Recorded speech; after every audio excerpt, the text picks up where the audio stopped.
नमस्कार, हार्दिक भाव में स्वागत मातृ एकेडमी को। आज आम आलोचना करबा मो समय ओडिशा। हाँ, आज आलोचना मो समय ओडिशार द्वितीय भाग माने पूर्वर गोटे आलोचन मु लेखकंकर पिलादिनर कथा, तांको संघर्षर कथा, तांकर सफलतार कथा ए सब आलोचना करी सारी।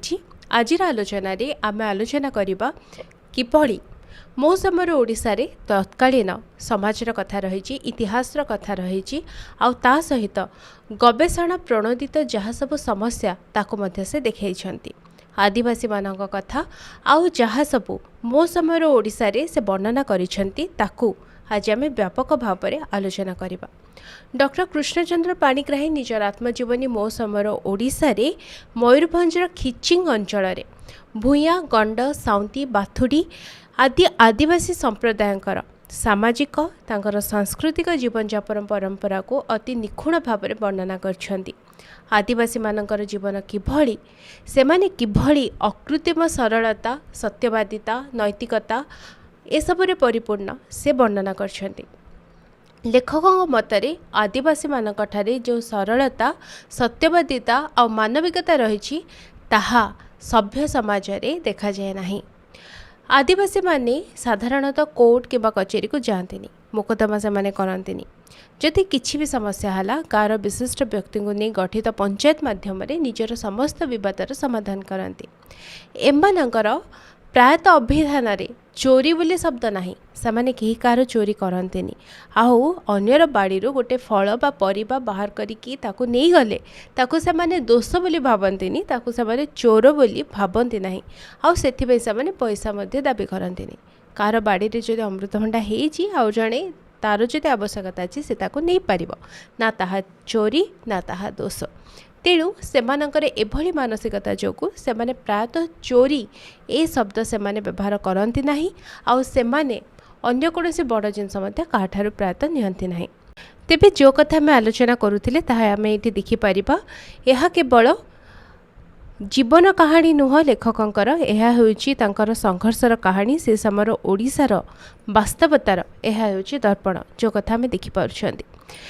तेणु डॉक्टर पाणिग्राहींकर आत्मजीवनी को ओडिशार एक निर्भीक और वास्तववादी चित्र बोली आमे कहि परिबा। एथिरे आमे तीनोटी मुख्य कथा देखि परिबा। गोटे होची सामाजिक संघर्ष, जहाँ कि बाल्यकालर तांकर दारिद्र्य और रक्षणशील समाज सहित से लड़ाई करछंती, जहाँ आमे गत आलोचना करि सारछंती।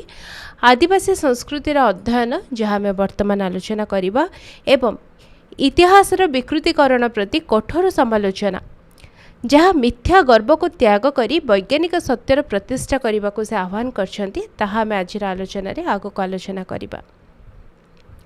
जीवन प्रभात रे तांका संघर्षर कहानी किभଳି थिला ताहा आमे आलोचना करि सारछंती। पितांकर स्पष्टवादिता, सामाजिक बासंद किभଳି भाबे तांको करा जायथिला, घोर दारिद्र्य रे किभଳି से जीवन अतिबाहित करिथिले, आउ सत्यानुसंधान एवं सहानुभूति किभଳି से लाभ करिछंती, से सबु आमे गत आलोचना रे आलोचना करि सारछंती। तेणु आमे आगो को बढ़िबा। सामाजिक मूल्यबोधर तुलनात्मक विश्लेषण, जदि आमे से समय ब्राह्मण समाज को देखिबा आउ आदिवासी मानक को देखिबा, ताहाले कौन रही फरक से कथा से देखैछंती। तो न्याय व्यवस्था को देखिले सेमाने कोर्ट कचेरी और सामाजिक बासंद उपरे सेमाने निर्भरशील ना, से समय जो मैंने सभ्य समाज कथाकथित सभ्य समाज थिले। आउ आदिवासी समाज सेमाने विशिष्ट व्यक्ति को नहीं पंचायत माध्यम निजर समस्यार समाधान करुथिले।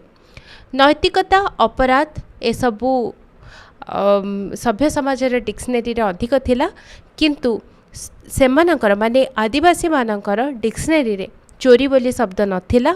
जो कथा आम आलोचना कले, अन्यर बाड़ी कौन से फल बा परिबा नेले ताहा से माने चोरी बोली भाबु नथिले। जीवनशैली को जदि देखिबा, सामाजिक कटकणा, मिथ्या अभिजात्य भितर से समय कथाकथित सभ्य समाज रहुथिबा बेले असीम दारिद्र्य सत्वे प्राकृतिक सरलता और सत्यवादिता आदिवासी मानकर रहिथिला। आदिवासी मानकर सबुठारु बड़ समस्या बोली जहाँ समाज रे से देखैछंती ताहा होची दारिद्र्य। सेमानकर कृषि संपूर्ण रूप से वर्षा उपर निर्भरशील और जमीर उर्वरता कम थिबारु सेमाने बारंबार खंड दुर्भिक्षर सम्मुखीन हुअंती। तो यही अभाव समय बचापी से महुल, शाल फल, कंटामारिस, बणसारू परी वन्य फल आ साग सहित गेंडा, झिंटी पोक, काई डिंब ये सब से माने खाई प्राण रक्षा करती से कथा से तांकर आत्मजीवनी कहते माने मो समय ओडिशा रे कृष्णचंद्र पाणिग्राही कहते। आंकर विवाह उत्सव बहुत आनंदमय। यही आनंदमय विवाह उत्सव को अति सुंदर भाव से वर्णना कर लेखकों वर्णना अनुसार जदिओ सेमाने दारिद्र्य थांती असीम दारिद्र्य सत्वे सेमानक विवाह रे बहुत आंतरिकता देखा मिले। एभली आंतरिकता जहाँ वास्तविक अनन्य। बर कन्याकर विवाह समग्र ग्रामर उत्सव रूप में पालित हुए। विवाह समय कन्यापण बाबद को 3 ରୁ 12 टंका दि जाउथिला।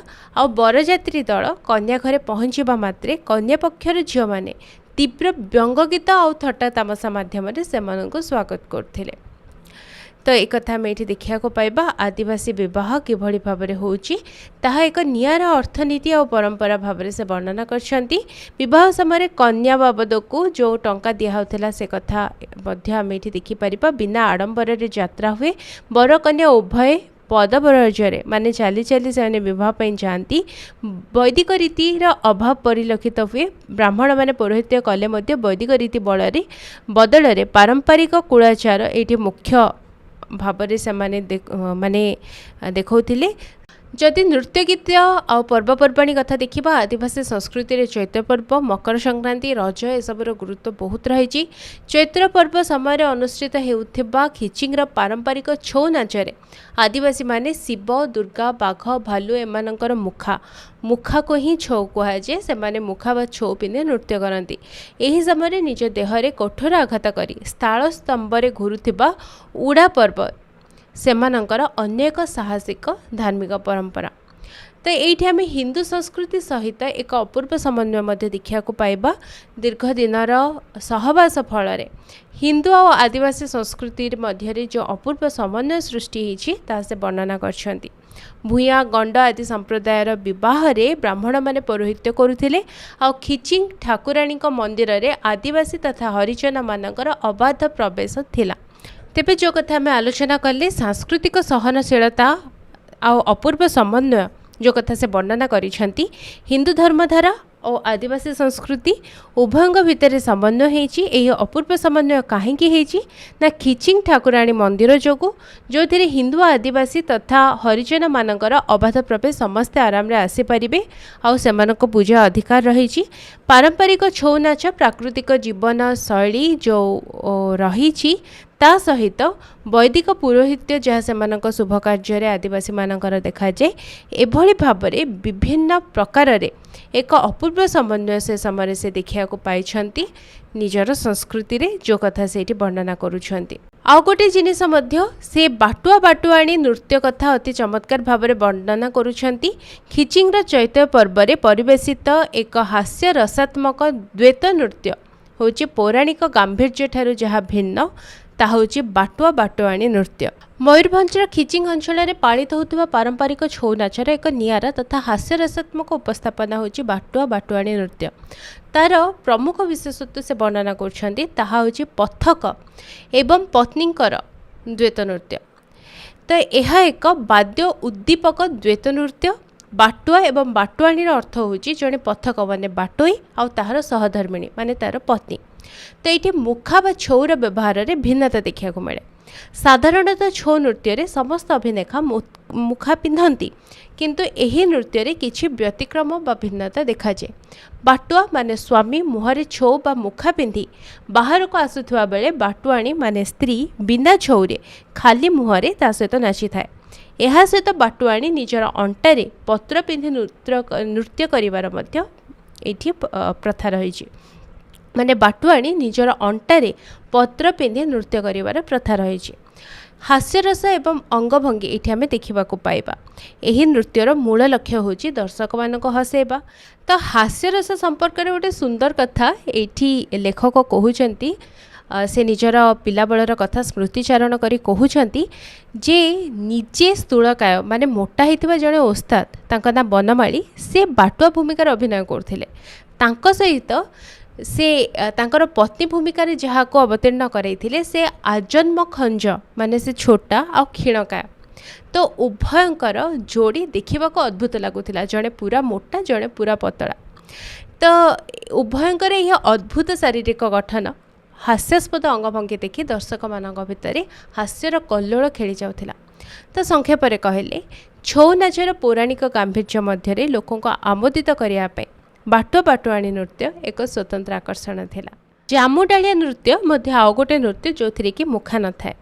तो बाटुआ बाटुआणी नृत्य आउ जामुडालिया नृत्य ए दुटा को छाड़देले अन्य देवदेवी मुखा आम देखा पाइबा जेमिति शिव दुर्गा अर्धनारीश्वर हर पार्वती काली कार्तिकेय आदिंकर मुखा पिंधि नृत्यशिल्पी माने पौराणिक नृत्य परिवेषण करुथिले। तो एगुड़िक हूँ देवदेवी मुखा अन्य मुखा भितर आम बाई माने सुंदरी स्त्री बाघ भालू एसबूर मुखार मध्य व्यवहार से पाखरे देखा पाइबा। तो लेखक मो समय ओडिशा रे दर्शाउछंती जे प्रत्येक छौ बा मुखार दुई आखिरे दुईटी रंध्र रोला जद्वारा नृत्यकारी माने संपूर्ण अंध न होई सावलील भाव से नाची पारुथिले।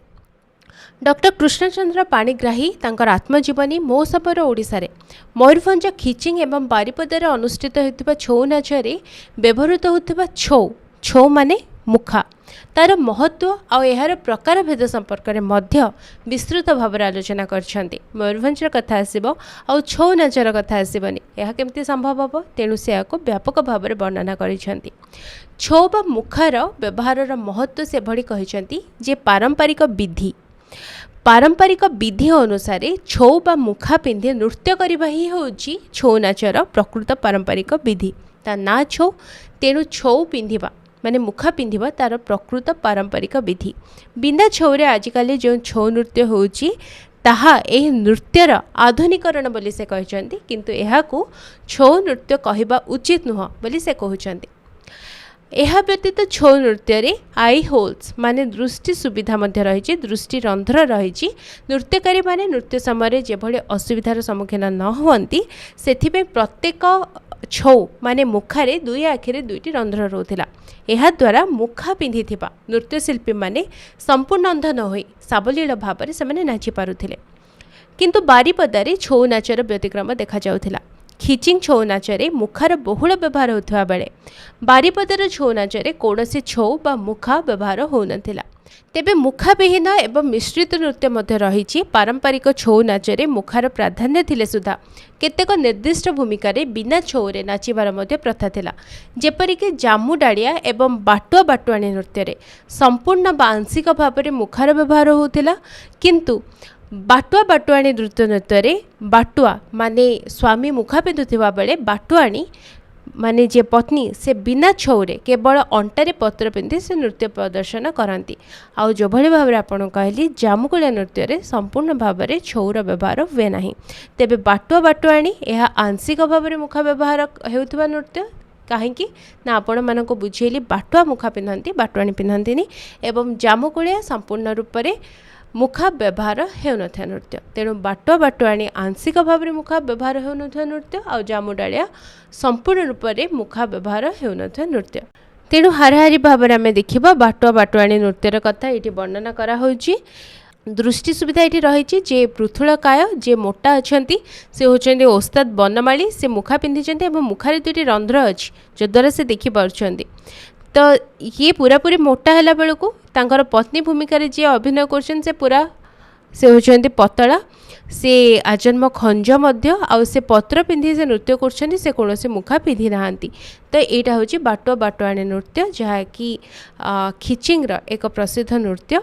तो आज आलोचन आम आलोचना कले किभली भाव में आदिवासी परंपरा सब रही खिचिंग अंचल से समय ओडिशा रे माने लेखकंकर मो समय ओडिशा रे आदिवासी मानकर किभली भाव में सामाजिक सब रीतिनीति थिला कोभली भाव में उत्सव सब थिला कोभली भाव में मयूरभंज अंचल लोकनृत्य सब थिला से संपर्क में आज आम आलोचना कले। परवर्ती अध्याय ए संपर्क में आम अधिक आलोचना करिबा। आज पे एतिकी तेबे जदि आलोचना भल लगी ताहले लाइक शेयर निश्चय करंतु आउ सब्सक्राइब करी बेल आइकन ऑन करंतु जद्वारा मो नेक्स्ट क्लास आपण पई केतबेले आनिबे आपण जानि परिबे। आज पे एतिकी रही ताहले नमस्कार।